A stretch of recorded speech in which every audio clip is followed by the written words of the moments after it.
Hey everybody, it's David, and as part of this channel, in addition to the podcast, I also want to take opportunities to be able to talk about Transformers in general. And I'll be perfectly honest with you, I wasn't intending to make a video about this. In fact, actually, I've got a video that's all lined up and starting to go about this particular figure here, but I thought this was too good to be true. I saw this trending this morning, made a comment about it, but I wanted to make a video talking about this post from Cybertron.com with an S, related to Hasbro's plans in 2025. I will link to the article below. I think, first of all, it's important to note that while this has generated some discussion within the community, it's important to understand that this is an editorial take on the state of Hasbro. And actually, if you look into it, there's a lot of concerns that are being generated by this particular article, and concerns which I don't think are necessarily founded, and I don't necessarily think are the intention of the writer either, William James 88. I don't think there's any panic here, but I think there is a little bit of sensationalism involved in the headline. And so it's important to discuss this and talk openly about it and where Hasbro currently is.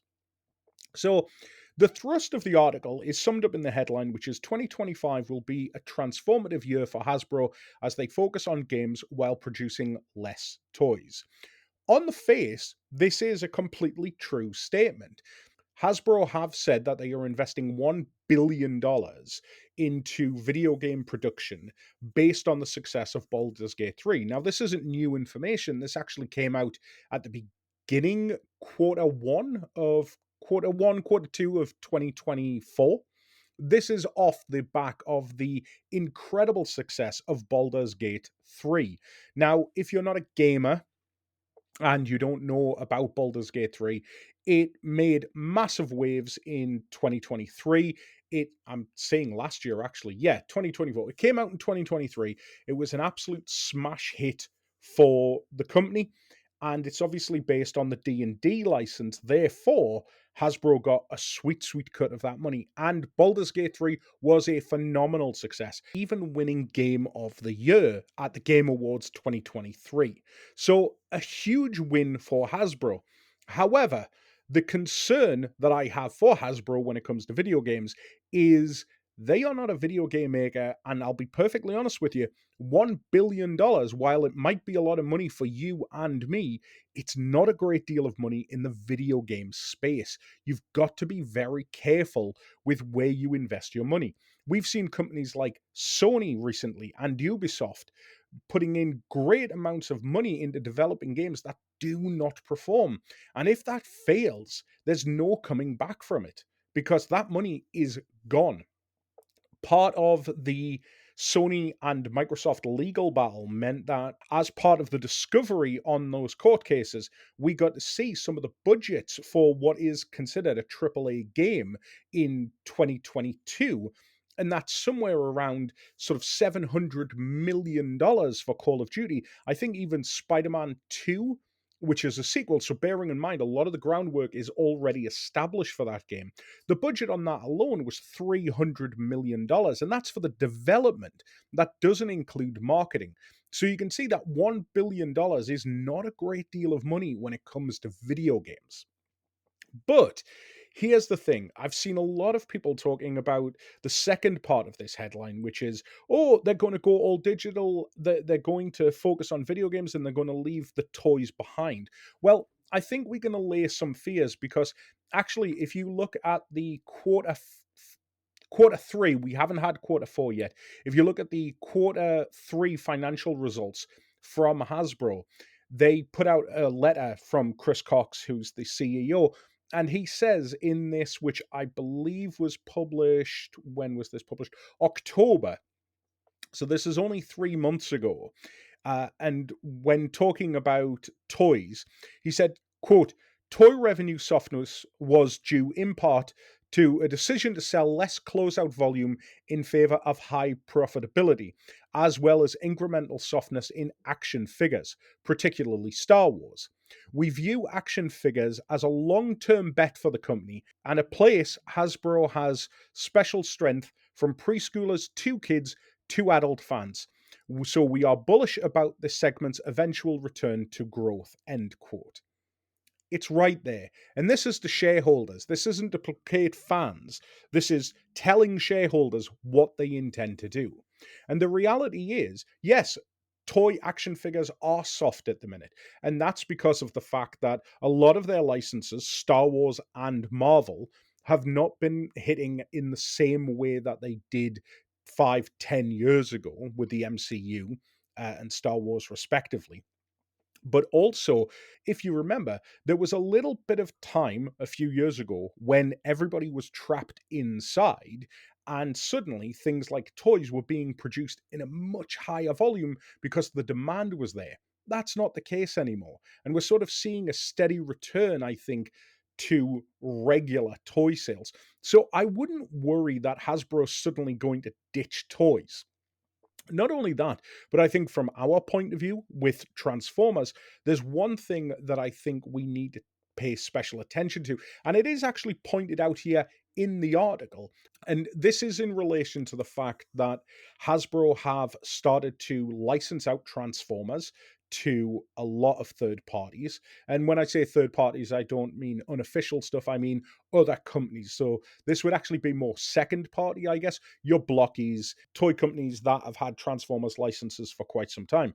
Now, if you're a Power Rangers fan, Power Rangers has been handed out. Hasbro are not really going to be producing Power Rangers toys anymore. They're just going to be licensing the brand out and let another toy company take the hit on that.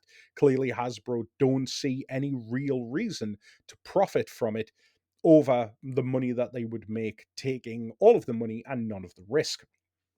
So here's the thing about Transformers, and I have no way of knowing this, but I've always suspected it to be the case, which is that I don't think Hasbro can license Transformers or transforming toys to another company, because I'm convinced that there is an agreement in place, and probably has been an agreement in place since 1983 with Hasbro and Takara around the production of transforming toys. Now, again, this is just all assumption on my part, but it would make sense that Hasbro cannot make or cannot license out the brand to another transforming toy company without Takara's involvement. We see it all the time on the live streams with Hasbro Pulse, where the Hasbro guys will shout out the designers at Takara. Well, why aren't Hasbro designing in house? Well, I think they are to a degree, but I wouldn't be in the least bit surprised if there's some legal binding piece of paper that says that Hasbro and Takara have to work together on Transformers. So again, this is all speculation on my part. I've got nothing to back this up or anything, but all I would say is take this article with a pinch of salt. While the facts are accurate in the investment and the dilution of toy lines and the softening, in good corporate speak there, of certain Hasbro product lines, I don't think you've really got anything to worry about. Now, the quarter 4 results will drop in February, and I suspect that unfortunately, due to Transformers 1's soft reception, I think Hasbro will have to come out and say, yeah, Transformers have not delivered in the way that we wanted them to.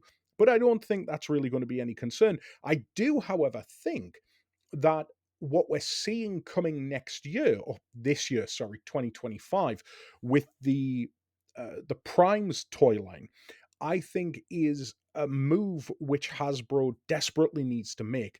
Because what are we seeing here? We're seeing a lot of toys coming out for the very first time. So we're seeing brand new characters, in the form of the 13, the Fallen, and other members of the 13. So we're seeing that, which is great because new figures, I think, will always do well. But on top of that, we're seeing deliberate changes in direction as well, especially if you look at something like the Titan line, which again has seen its ups and downs. Well, I think it's a very interesting article. I would say please don't go crazy and don't worry about Transformers. It's still going to be around for a long, long time.